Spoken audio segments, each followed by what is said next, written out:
Okay, you're welcome back to the tutorial. In this particular video, we'll go by the step-by-step, procedure to carry out one-way ANOVA. Okay, we have labeled our parameters and all that. So the next thing is to analyze. To analyze, I'll simply go to my analyze. Can you see it on the top?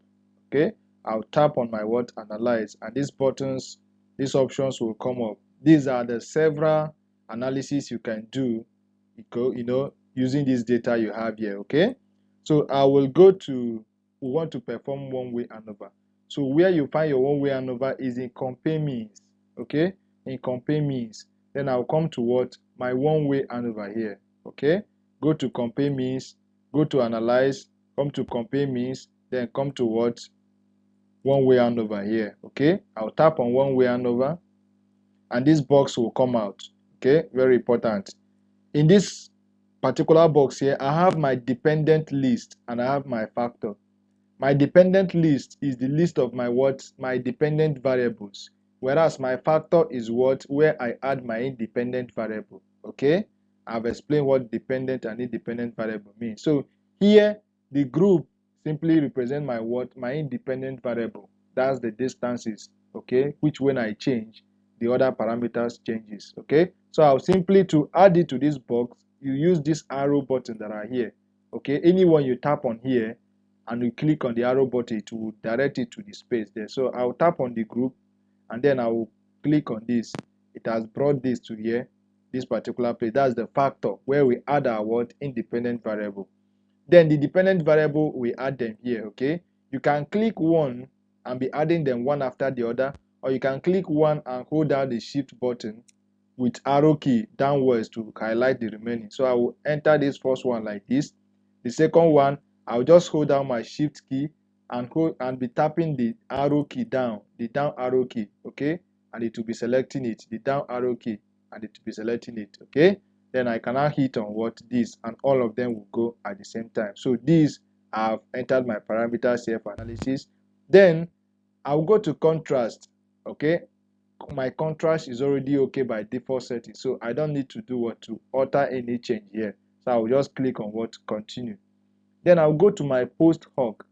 Okay, post hoc is very important. This is how you want the result to come out. Okay, these are the different tables that different people in different countries and in different research units uses to interpret their results. Okay, but for the sake of this tutorial, we're going to be using LSD. I'll just tap on the LSD to highlight it, and then the Duncan table.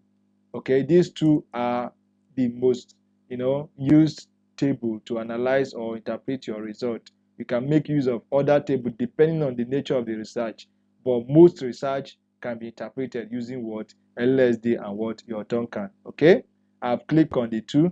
The significant level is already at 0.05, which is 95% confidence interval. Okay, it's okay by us. So I'll simply click on continue. Okay, and then I'll go to option. I need to select something. I have my descriptive. I need descriptive table too. Okay, in our result, we're going to see what the descriptive table is all about. Okay, we'll need it. So I'll simply do highlight my descriptive. Then some people may want to have their mean plots. Okay, which for me, we will not use it. We don't have any much need of it, except there is need. Okay, but for here, just the descriptive is what I want. If you want to analyze the homogeneity of variance text, you can click on it. Any of these, if you like, you can select all of them. You just see a very long result. All you've selected here will appear in your result, depending on what you want to achieve. But for the purpose of this tutorial and most analysis, you can just use your descriptive table to analyze and interpret your result. So I'll simply click on other factors, other variable here is fine. So I'll just click on continue. Okay, bootstrap, I'll click on bootstrap. My bootstrap is okay by default. I'm not changing anything here, so I'll just click on continue.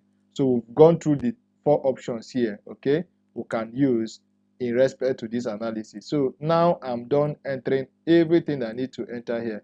Once I hit on OK, it will analyze my result. Okay, so this is what I have. I'll simply do tap on OK, and the analysis will go on. So I'll click on OK, and this is my result. Okay, it has given me this. I can you may not need it, you can delete it. Okay, so this is what I have, just a little write-up about your result. Okay, then I have my words, my one-way ANOVA here. Okay, this is my data set 1. I can title this. If you double click on this is outside. If you double click on that option, you can give it a name. Okay, maybe I title this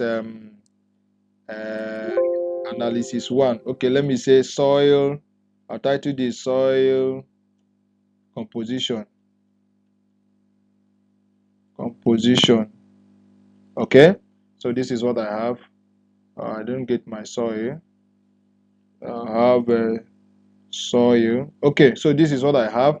So I've titled this as a name of this particular analysis I did. So if you go down, you'll see your descriptive table is already here. You see your multiple comparison, which is from that post hoc we selected.